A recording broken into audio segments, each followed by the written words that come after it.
বিসমিল্লাহির রহমানির রহিম।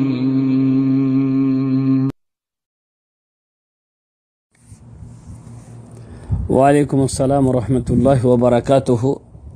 ভাই প্রশ্ন করেছেন যে ফিতরাটা যারা আমরা প্রবাসে রয়েছি, কুয়েতে, সৌদিয়াতে, যেখানেই থাকছি, তাহলে আমাদের ফিতরাটা এখানেই দেওয়া ভালো নাকি দেশে দেওয়া যাবে?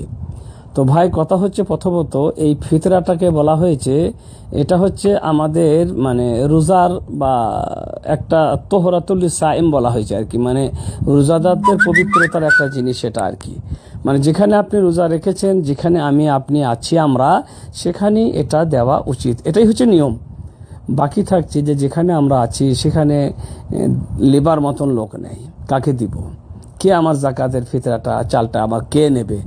যেহেতু আমরা যেখানে থাকছি এখানে নেবার মতন কোনো পরিবেশ নেই, যাকে আমরা দিব এরকম কোনো মানুষ নেই, তাই আমরা আমাদের ফিতরাটা আমরা দেশেই আদায় করতে পারবো, অসুবিধা হবে না ইনশাআল্লাহ। আল্লাহ তাআলা বলেছেন, তোমরা ফাত্তাকুল্লাহ মাস্তাতাতুম, আল্লাহকে ভয় করো যতটা সম্ভব। অতএব ভাই যতটা সম্ভব ততটা আমরা করব। যদি এখানে দেওয়ার মতন ব্যবস্থা থাকে তাহলে এখানে দিয়ে দেবো, আর যদি এখানে দেওয়ার মতন কোনো ব্যবস্থা না থেকে কে নেবে এরকম লোক যদি না পাই, তাহলে দেশে দিলেও কোনো অসুবিধা হবে না ইনশাআল্লাহ।